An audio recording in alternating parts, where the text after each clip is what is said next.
Hey, Nomad. So, we made it out of Osprey Point clearly because I'm in a house and I have clean clothes on. I took a shower. I feel great. I ate 3 hot dogs when I got home. Three on the grain bread I have, just to get some carbs and nutrients in me, man. So now I'm making dinner. I'm making a plant-based burger for dinner. We're gonna put some avocado mash on it with ketchup and mustard, and I don't have any veggies. I don't think. Maybe it's got a tomato in there that I could snag. Um, but yeah, so we're about to make dinner, and I figure while I cook, I can talk. So, um, yeah. So I guess one thing that I'll start talking about right away, and I'm not going to mention this person by name or try to call them out on anything. I just want to talk about what happened because it's part of my life. And so I have a buddy that I've known for a really long time since we were little kids. And today, or yesterday, when I was at Osprey Point, I damaged something there by accident because of the inclement weather. Now, I'm a good person. I did the right thing.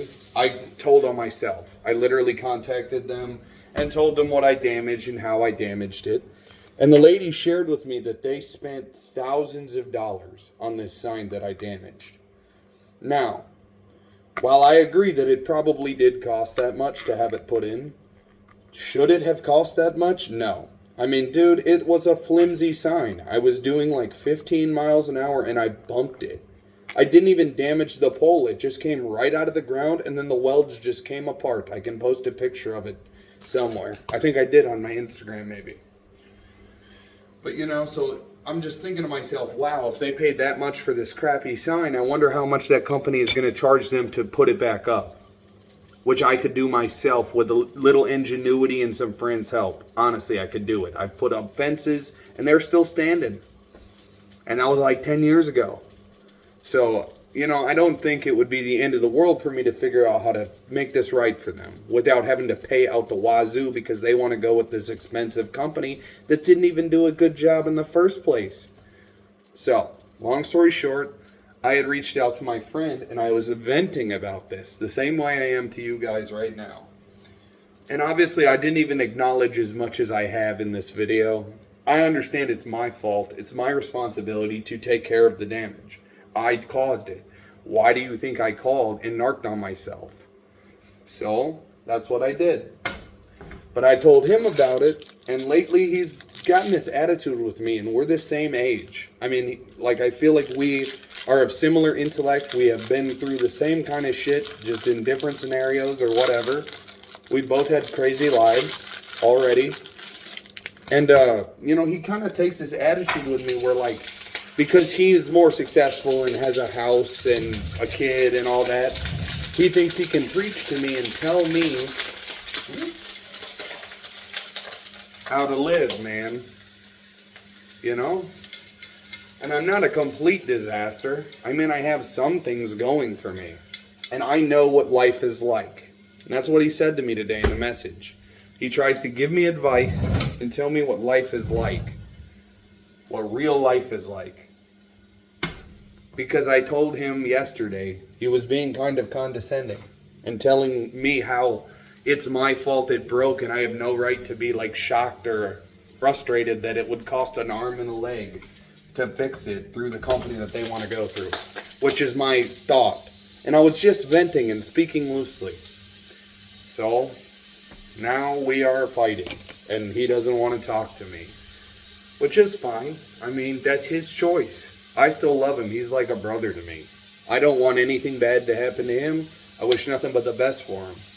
But he even crapped all over my dreams and said I'm not going to do anything with my life. What do you think I'm trying to do with this?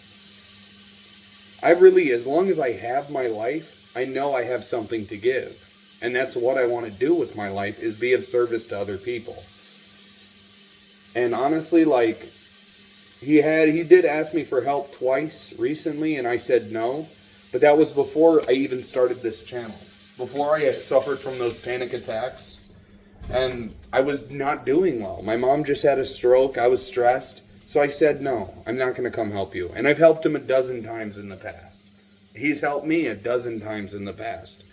We're like brothers. And I wish that people would not react so viscerally when I tell the truth about how they're making me feel. Now, mind you, I was an asshole about it, but I was frustrated because I was thinking in my head, like, God damn it, I narked on myself, and now I have to deal with this huge bill to fix this stupid sign at Osprey Point that shouldn't have even cost that much.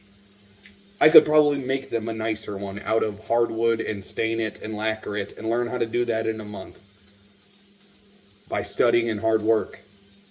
It's just a metal sign with a really crappy, not crappy, but, like a simple abstract design on the back, and that says, welcome to Osprey Point on it. That's all it is. Why did that cost thousands? And that's the state of the world, right? Everything costs a lot of money right now, and it's stupid. Why can't we do nice things for places like Osprey Point and not charge an arm and a leg? I mean, dude, that place is a nature preserve. They're preserving nature for the next generation. And that company couldn't give them a discount or give them a deal? And it's not the lady's fault. It's my fault. I broke it. But what am I supposed to do, man? Other than tell on myself and do whatever I can to help them make it right. But, I don't know. He called me a narcissist too, which kind of bothered me. Because yes, I have been sharing a whole lot lately with him and many of my other friends in real life. But they've not told me to stop. They haven't set a boundary and said, hey, I need some time. And in fact, that very friend, I just reached out to him like 2 days ago and said, hey man, are you okay? Because I hadn't seen him for about a week in person. And the last time that I had seen him before I sent that message, he seemed a little off. And he just crosses my mind randomly like that. And to me, that's not the hallmark of a narcissist. But I don't care what you guys think of me. I might come off like a narcissist. I'm not. I'm constantly thinking about how can I make everyone else's lives around me easier. And sometimes that's removing myself from their life, which is what I'm doing with him temporarily. The door is always open, man. I want him to be in my life. He's, again, my brother. I've known him since I was like 4 years old. But if what's best for you right now is me removing myself from you because you can't handle me, then that's what I'm going to do. Because I got to do me at the end of the day. And I got to grow as a person. And if he watches this, I don't feel bad about saying any of this. I mean, I'm telling the truth. I love him to death. I want nothing but the best for him. And honestly, everyone I meet, even monsters. Because the best for them isn't them getting what they want or getting no punishment for the horrible things they've done. The best for them, the best, would be to be happy and not want to do that shitty stuff they're doing. So, that's what I'm trying to do in my life, is lead by example. And it's hard. It's damn hard. I have temper problems. I fly off the handle and holler at people, but I'm working on it. And it's going to take time. It's going to take effort. But I've come so far. I haven't put my hands on somebody in years, man. In years. And I used to haul off and hit people all the time. Now I don't put my hands on anybody. I'll run away before I want to fight you, man. And it's not because I'm a coward. It's not because I don't think I could kick your ass. Maybe I could. It's because I don't like fighting. I don't like conflict. And that's part of why me and this friend are not getting along lately. He likes arguing and debating, but a lot of times we're drinking and he's heated. And then I am an energy matcher. If you come at me reckless, I'm going to come back at you twice as reckless. It's something I want to grow out of. But I'm an immature guy. I'm not going to lie. I'm a goofball. So, that's who I am right now. And I have to be okay with that and give myself grace and space to grow, which is what I'm doing with my life. So, Nomad signing off. We are at the 9.5 minute mark, and my freaking food is almost done. You can hear it sizzling. So all I have to do is slap a little more butter in the pan, put my onion rolls on the pan to crisp them, and then we are eating. So, 10 more seconds to 10 minutes. That's what YouTube says is good. They say it's good to do that, to get to the 10-minute mark. So, We're going to go two more. Oh, see you guys later.